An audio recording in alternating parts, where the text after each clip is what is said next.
Mga kulon gipangkut-kut na sa ilaga ning mga kuan sa likod at dire sa pikas I think kare okay pa rin siya. Pero nanay sinumpay na I don't know nga na ba din original muna hanggang alisdan niya dire sa pikas mausad.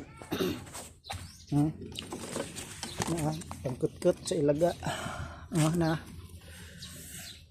ni before sa kuan niya before na to i-try og restore ning ati ang kuan i-kondisyon nato kay kani po dire gipangkaon. So mao ni update sa kuan niya. Mo-update lang ko nagmahuman og install kay ako pa nang gipang kuan dire gipang tanggal. Ang kuti ra man ani mga kol kaning mga hook niya kaning dire. Mo ikuti na to kuan. Mo ikuti pangtanggalon kay nakasuksok sa ilaw. Pero ang the rest kaning mga uban nara sa kuan dali ra tanggalon nara sa kilid. Yeah. Og nangawaskag na gyud ang kahimtang diri mga kol. Ala, nagkagubot di pangtanggal na daan kay og mauga tong ang nilabhan nga mga bag-o nga daan. Bag-o atong ipuli nga kuan. Seat belts is okay na siya. Yeah.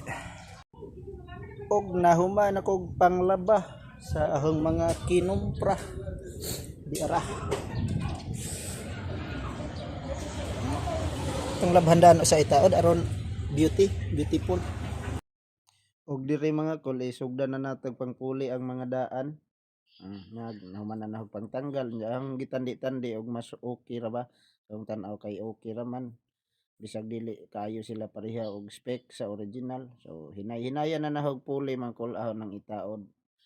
Okay man kol niya unya na lang mga kol di lang na ipakita ang hole na nga kuan mga kol kay yan pertinang taas sa atong video basta ahon nang gipang uli ug unsa tong nangabong ka ganina ahon nang gipang uli makita ra man ninyo ana basta kay kugi-kugi lang ta mga kol aron makatipid. So ito na mauna ni mga kol na humana. Goods na sa passenger na likod. Mo na ni tanan di na lang na sa kuan sa pikas dia tipod.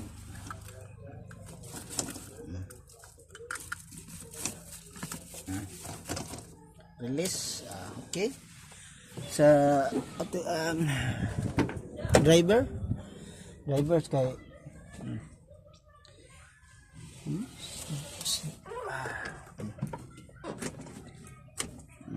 release okay.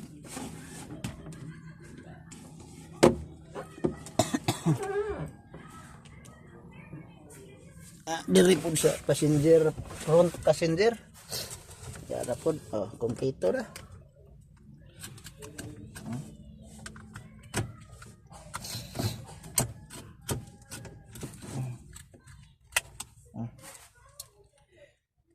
release set up natin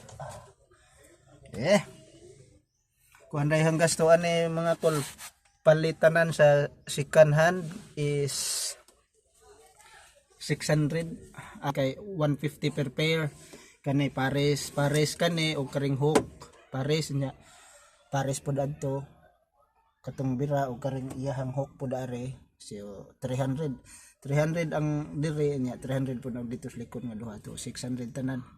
Kaya mo palit kag brand new ani is murag tag 500 man siguro ang buok mga 2 million na gimuhang gasto ani.